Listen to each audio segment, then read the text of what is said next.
Hey, and welcome to this week's Inbound Debate. As always, on my left I'm joined by Nick Pateman and on my right, Dan Holt. And this week we are asking the all-important question: how do you track ROI on social networks? Yeah, some of you techies call it ROI, but I like to call it ROI. It's my own little thing.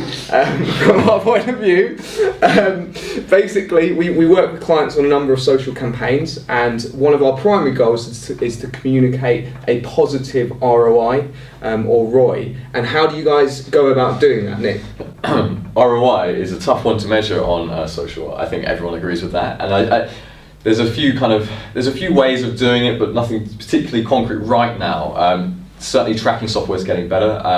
I think what you want to look at, similar to when you do like an SEO campaign, obviously it comes down to conversions at the very end of it, but what you kind of want to see is an increase in traffic from an SEO point of view, or in a social point of view, an increase over time of engagement, contribution to your brand, whether it's mentioning you or kind of retweeting, that kind of thing. And also your reach.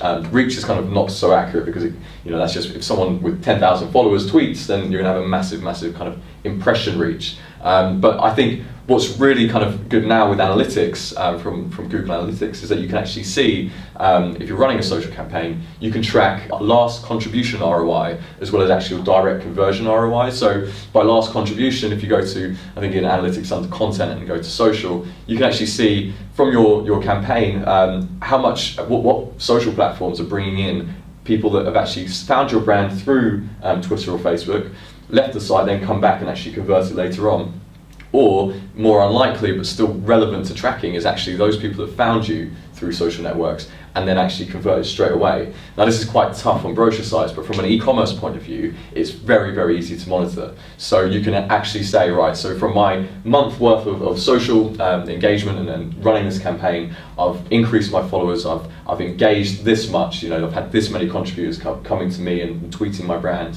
I've reached this many people, but then finally you can also see actually, I've made a certain amount of actual return you can contribute to it. Now over time you'll kind of get to know your kind of followers better, and you can start attributing kind of an actual value per follower, and then you can kind of say, right, so I've increased 2,000 followers this month, this is the actual return I'm getting in that sense. But it's still quite hazy, but I think with engagement and with actual kind of conversion ROI, I think you can get a really good understanding of whether or not your spend is actually returning your investment.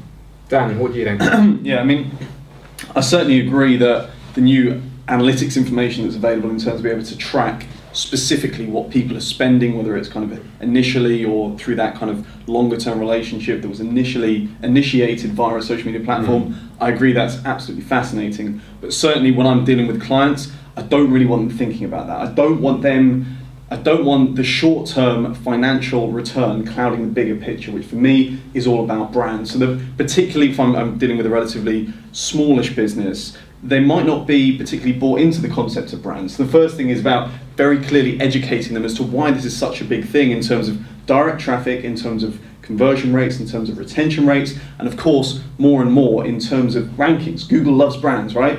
So that's the first big thing for me, is getting them to really buy into that so that they consider it a no-brainer. If they're the leading brand in the market, the revenue will take care of itself. And then it becomes all about allocating very clear and quantifiable brand metrics to that social activity. I think you can then, without going into too much detail, you can separate it into two component parts. So on the one hand, you've got the activity on the social platform itself. So whether we're talking about reach, likes, shares, any kind of engagement. On the other hand, then I think what's also worthwhile doing, as you say, analytics is pretty sophisticated now from a social point of view. So actually setting up certain brand goals. So saying, well, actually one goal might be time on site. What another goal might be, maybe leaving a comment or returning to the site again in the future. Whatever kind of whatever events you would consider representative of beginning a brand relationship. I think once you've got those in place, you can very clearly track via analytics whether or not your social activity is contributing towards that long-term brand development. So don't get me wrong, I think the financial revenue stuff is fascinating, but I just want them thinking long-term. Yeah, the financial revenue, I think you all know, is quite small from a social point of view. You don't get direct purchases from Twitter and Facebook, generally speaking. But yeah, I think Although we might see a lot more of that with the Twitter IPO and Yeah. you know the more increased commerce integration. Absolutely. That could change. Yeah, no, you could, and it's going to become more and more accurate. The software's going to become more sophisticated. But yeah, right now, I think the focus is on this brand metric, and seeing your social campaign growing over time is going to be a validation of your efforts, whether or not you can actually pinpoint the actual monetary return.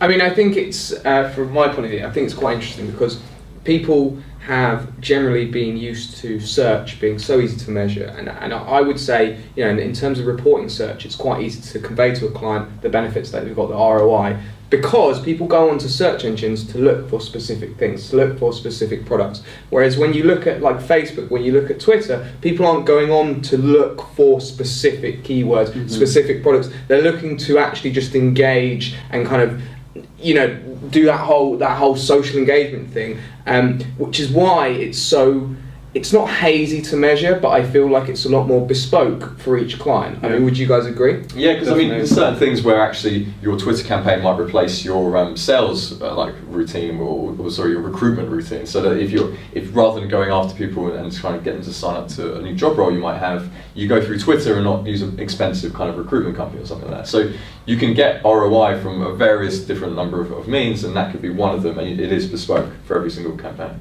Yeah, with that? Absolutely. So I think it comes down to the business, the market they operate in. I mean, this is something that we see with every client now. It's no good just starting a social media campaign. You very clearly have to establish what are their goals, what's their audience, and specifically how can we use each social platform to achieve each of those. And then you're going to have very specific metrics that correspond to those goals. I mean, just one takeaway is actually in terms of software, a really good platform at the moment is Topsy.com. They've kind of branded their whole site, or at least revamped it, and it's now a lot more detailed. You get a huge amount of data. I think it's like a 30-day free trial, and it's certainly, if you use Topsy.com, I think you'll be able to see just how much you can dig into a particular social campaign, whether it's on Twitter or Facebook. Yeah. Okay, well, thank you very much, guys. As always, this has been the Inbound Debate, and we'll see you next week.